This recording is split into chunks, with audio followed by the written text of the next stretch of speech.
Thank you so much, DG. Minister was saying, good shot. Program Director, DG in the Department of Women, Youth and Persons with Disability, Advocate Maluleka, thank you very much. And greetings to the Minister, Minister Maite Ngwane Mashabane. And let me thank you, Minister, for giving South African Police Service once more an opportunity to come and address in this very well looked for 16 days of activism. But my experience in the police, Minister, is that after we go out and we give awareness on the gender-based violence, instead of seeing a decline in the reporting, we unfortunately see a spike of women who will be violated. And I must say women and men. We clarified the statistics when the minister was briefing the media a few days ago that the numbers that we were communicating to the nation includes both men and women that becomes the victims of sexual assault, amongst others. Let me observe the protocol of the dignitaries that are here, the dignitaries that are in the auditorium, the business women that are continuing to encourage us, Sis Nomhla, to be economically empowered. But unfortunately, there is a setback that always pulls us as women and girls in this country not to reach that potential. Oftentimes, Minister, when a woman goes out to make an ends meet, some, when they come back, they are called names. And as a result, they become the victims of domestic violence. Dumela. Goeiemiddag. Good afternoon. The theme this year in the campaign for the 16 days of activism in 2022 speaks volumes. The socio-economic rights and empowerment to build women resilience against gender-based violence and femicide. It goes further to say connect, collaborate, and contract.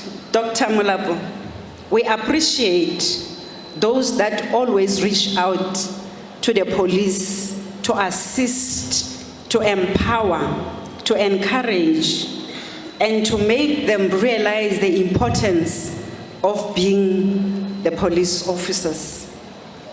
Unfortunately, we're in the forefront as the South African Police Service when there is no hope, when a person becomes a victim of an unprotected environment.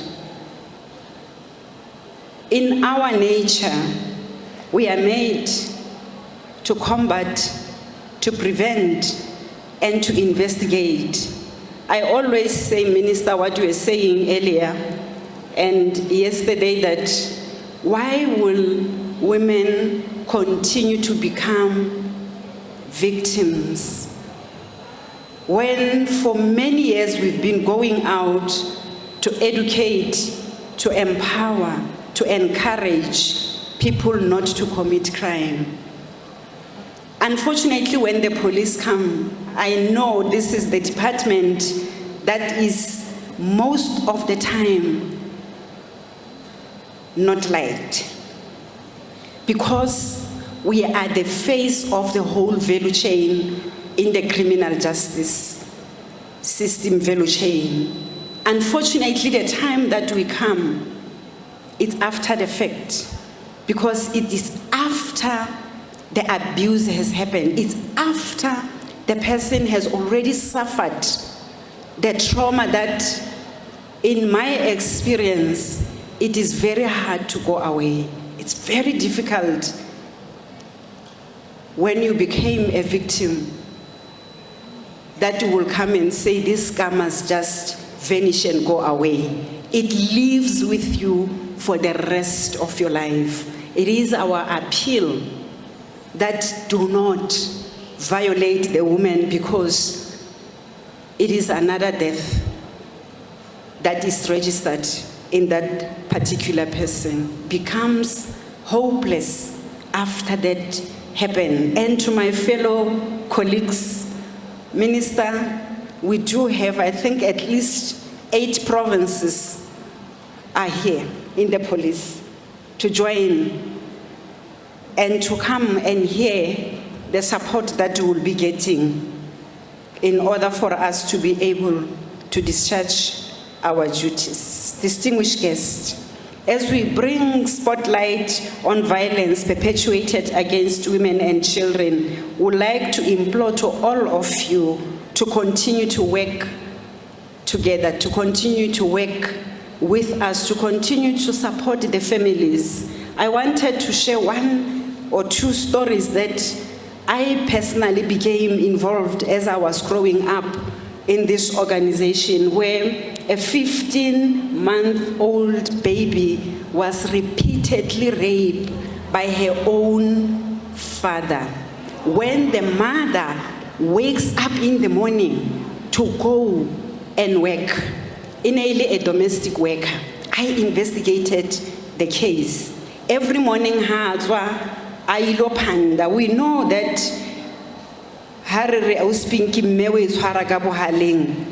the child will always come to the mother. Atlo kopa dijo, o batla borotho, o batla pencil ya skolo. The first point is the mother. So this woman decided, my husband is not working, let me go kilopanda. She was working for 4 employers, meaning she was working until Saturday to make sure at the end of the month, at least obanale an income that can be able to support the family. Every time she goes out, the 15-month-old baby was supposed to be taken to the grandmother who was living at the other house within the compound. But the husband will, before dropping off the child, rape the child, then take the child to the grandmother. The child will react, she will be taken to the clinic.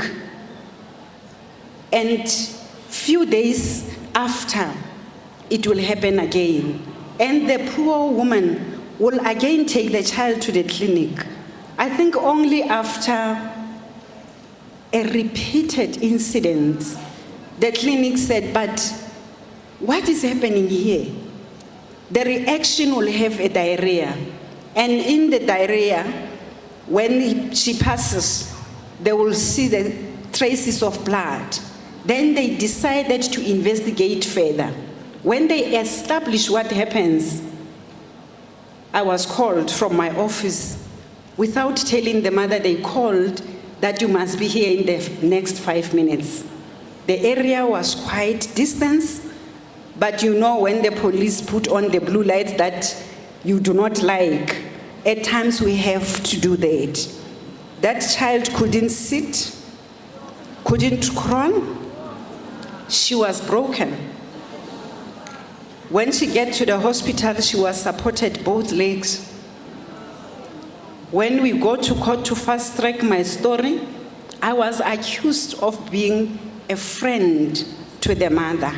That I did not know, but I am the investigator. These are some of the shambles that we get on the daily basis, and it's okay. As long as I do what is expected of me, to give hope, Dr. Mulapo, to the hopeless. The other 12-year-old was raped by the father. she became pregnant. The teachers at school finds it odd and brought them to my office. She came with the mother and narrated the story. She was called a liar in front of me because Osnomsha, this woman could not lose the only support in the house. The husband that is providing. If she knew about the rapes that was happening to her daughter. But because she was relying on the husband for economic support, she couldn't tell. Even when she was in my office, she refused. I had to arrest her to bring her to her senses. But in an event to get her helped, because she was in denial, just to make sure that come to the reality, help me to help your daughter, because this one is not the last one. This is where we are expected as the South African Police Service to come in and give hope to the hopeless, to provide the support. I want to appeal to my colleagues that is unfortunate that we need to do it, irrespective of the circumstances. Reshapua every day that we are not doing enough. And I don't want to even go to what the minister will always emphasize, that prisons are overflowing and the people that are there do not match. Somebody needs to investigate and investigate properly for them to go there. We do have the statistics of the number of people, over 100 for the past 6 months, that are saving lives on gender-based violence and femicide cases. The scourge of GBV in the country, which has been declared a second pandemic, it's scary. When we think that we have spoken to the nation, when we think we have educated the nation, when we think that we have empowered women and girls, we see statistics doubling up quarter after quarter after quarter. And this incident happens at the places that are most safe and protected environment for women and girls. We heard when the minister was sharing that over 80% of the incidents happened in the homes of the victims. We heard this morning that we must rebuild the nation. But I can assure you, as long as we are suffering what we are enduring at this moment, we are far from realizing what we have put in the 2030 strategy as a country, that we want to see women and children and girls and boys free and safe. Because these days, boys are suffering and enduring the same sexual assault like it never happened before. This hope that we want is for all of us. Where we are sitting, the stories that we are hearing every day, and we must wake up every day, put on the masks of makeup and be strong for the victims when they walk at the police stations. My colleagues, it is our duty to do that. What are the drivers? Gender norms and discrimination promotes the use of violence as acceptable social practices, because some of us will grow up knowing we must find our place in the house, not when the mother comes in. The idea that is centered on male control of women, male sexuality, entitlement, we even see it with the young boys at the primary schools. family matters regarding upbringing and maintenance of childrenship. As I grew up,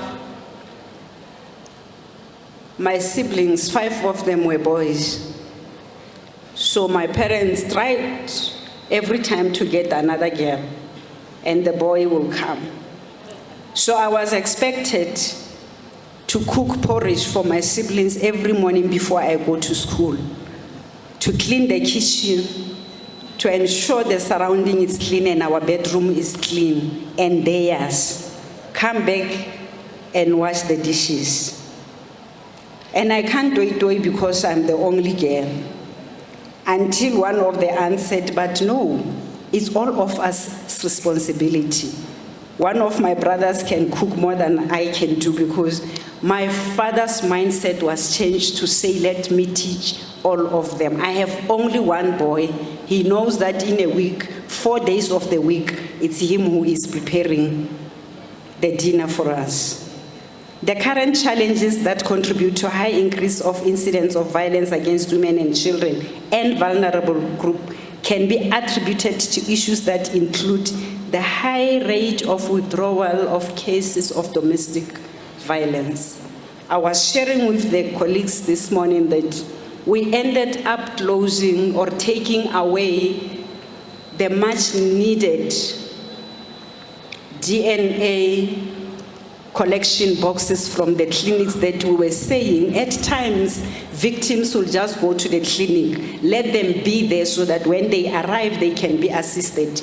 But that system was abused by some women that will just go there to get the PEP, to get a morning after pill, provide wrong addresses, and you'll never trace them again.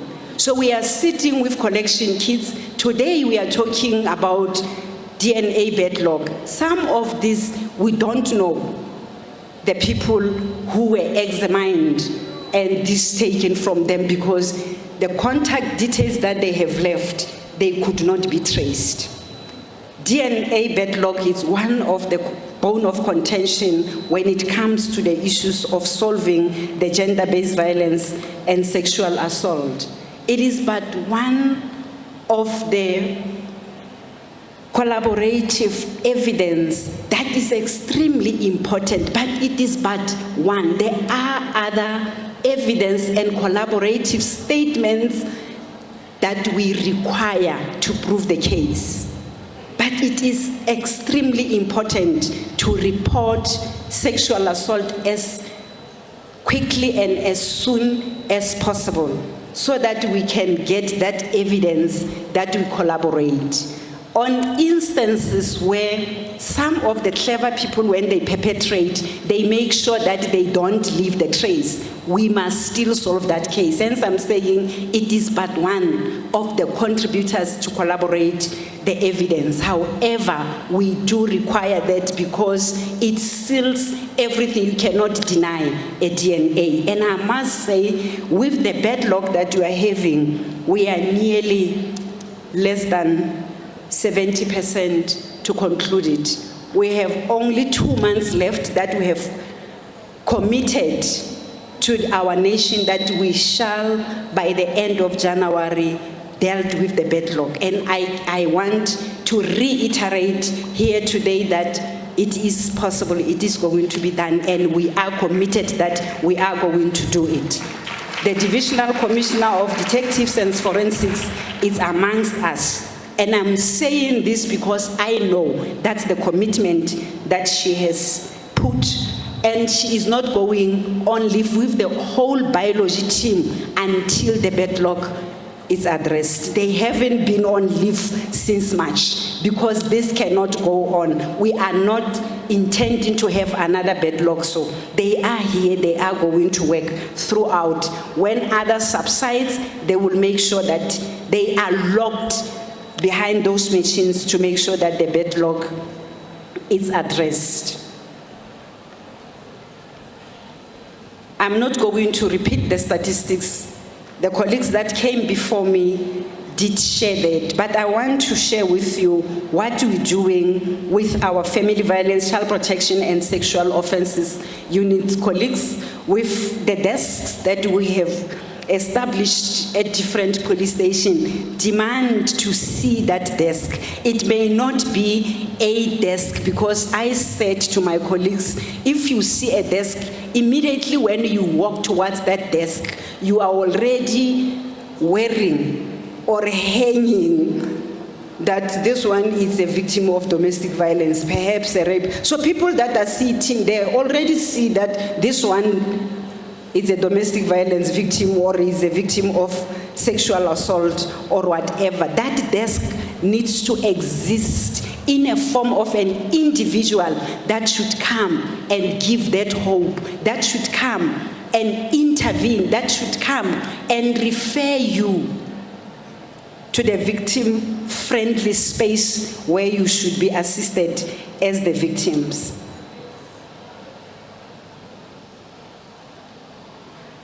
I want to further ensure that all victims are treated with respect, dignity, and interviewed by the trained police officers in a victim-sensitive manner. If that does not happen, report immediately. Do not wait for tomorrow. It needs to be addressed as soon as possible. Victims are assisted in the victim-friendly or an alternative space at all police stations, which is a private room. Victims are referred or taken for medical examination by a health professional. The investigation of these cases are conducted by colleagues from FCS who have been taught to be dedicated to this kind of cases, and they only do that.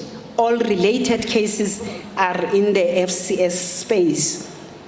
Minister, as I conclude, I would like everyone to be assured that SAPS registers its commitment in the fight against gender-based violence.